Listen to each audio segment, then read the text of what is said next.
escapism is a complex thing, whether it's anime, manga, cartoons, video games, board games, comic books, graphic novels, trading card games, model building,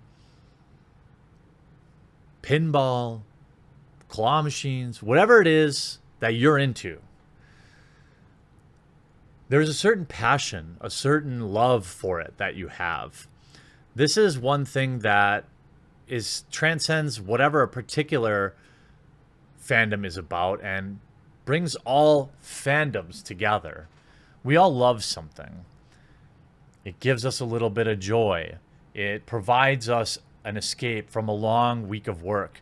It gives us something to look forward to when maybe we don't have a lot to look forward to that day or maybe in life. And the power of fandoms and the amount of good that they can do is very apparent today as a fire at Kyoto Animation was set by what appears to be somebody who felt wronged by the company, and at least 33 people have not made it out of the building, and many more are still getting treatment. I apologize leading into this, as I guarantee you I will mispronounce many things. I am a casual anime fan. I watch a lot of the Western stuff, but I'm not going to pretend like I'm a super huge fan. But so many of my viewers reached out to me and asked me to cover this. And some of the ridiculous people celebrating this or making jokes at the expense of this, I think people just were asking, just asking me to cover it. And I have a responsibility to my viewers I work for you. And so I'll do the best I can. If I mispronounce something, it's because I'm genuinely bad at speaking. Kyoto Animation, which was founded way back in 1981, is known for anime like The Melancholy of Haruya Suzumaya, Lucky Star, K-On!, and more recently, Miss Kobayashi's Dragon Maid and Free, among many others. While the building that burned was in the main animation studio, the company's head offices in Ui City, Kyoto, is about 20 minutes by car. The company's co-founder, Hideki Hara, told reporters that for the past few years, people have been sending them emails. Somebody, at least one person, has been sending them disturbing emails. And what we know about the person that did it is he is a 40 or 41-year-old man. Reports say the man is not a former employee, but eyewitnesses say he appeared to be angry with the animation studio. They said he ran away from the building towards a nearby train station after he started the fire, but fell to the ground. Some reports say he was pursued by employees of Kyoto Animation. A person with singed hair was laying down, and there were bloody footprints. A 59-year-old woman living in a nearby told the agency he seemed to be in pain, irritated and suffering, but also angry, as if he was resentful. I heard him saying, "You copied it," a neighbor said.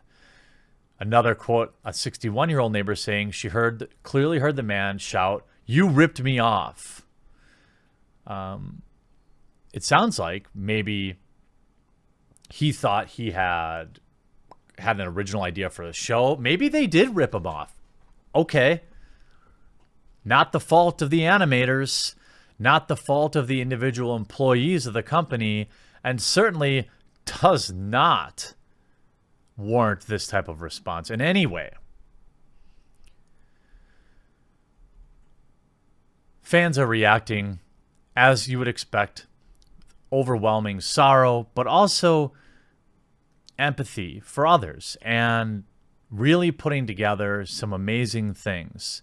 You see a GoFundMe, which is going to be linked in the description below, has already been contributed to by 28,000 people. for Kyoto Animation, saying, although the situation is still developing, it's clear our friends at Kyoto Animation have suffered greatly. In addition to the loss of life, many lives will be forever changed. Like all of you, we want to take action to help however we can. The purpose of this GoFundMe effort.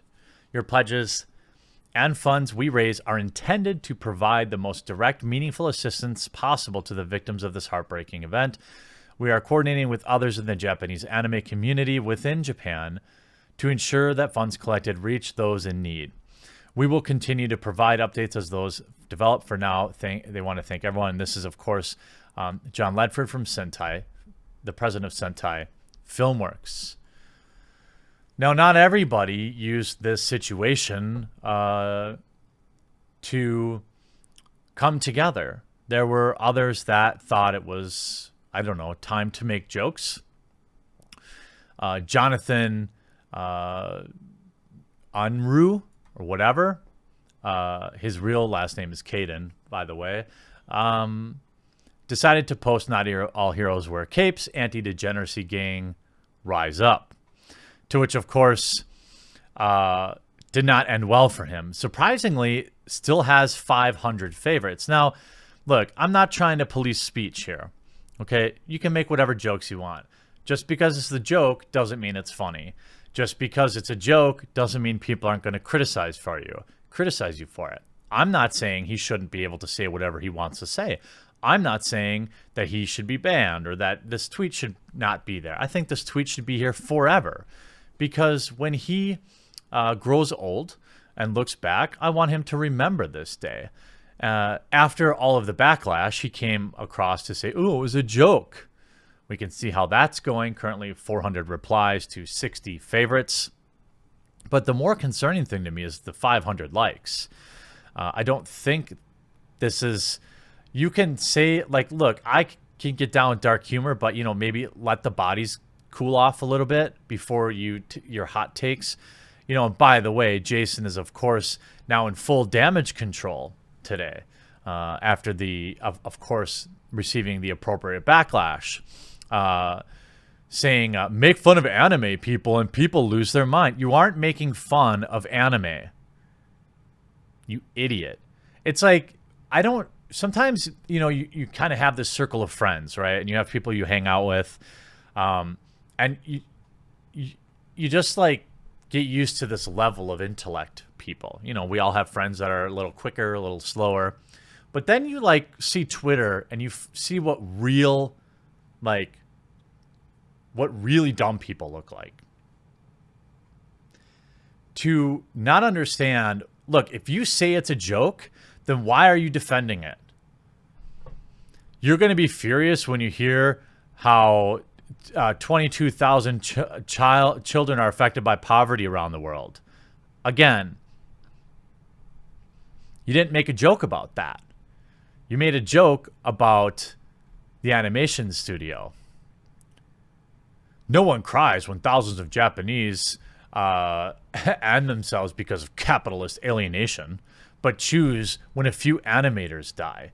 Well, again, I don't think you were joking. I think based on your reaction, you are absolutely not joking. The sad thing about this guy is he works for Press TV, which is actually an Iranian state-owned TV, as far as I understand, some propaganda. He likes to dance on graves because apparently only bad attention is the only type of attention he can have. It's a truly sad individual. I know a lot of you really wanted me to dunk on this loser. And look, I had a twin when I was young. Okay, my parents had to choose which one of us to feed. I think I know where the one that had to survive on fish heads ended up. I get it. Fish heads and soy milk were all my parents were feeding my twin that was living chained in the basement until the ripe old age of 18. Now I know where he ended up. This is a Marxist political commentator, a Maoist, who of course has a Patreon, who of course has videos on their YouTube channel begging for money. 57 people are paying this guy money. That's not very Marxist of you, is it? And you have this video begging for cash,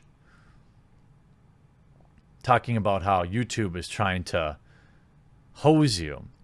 You're taking $500 a month from people, and you haven't made a post, what, since 2017. Who's paying you money?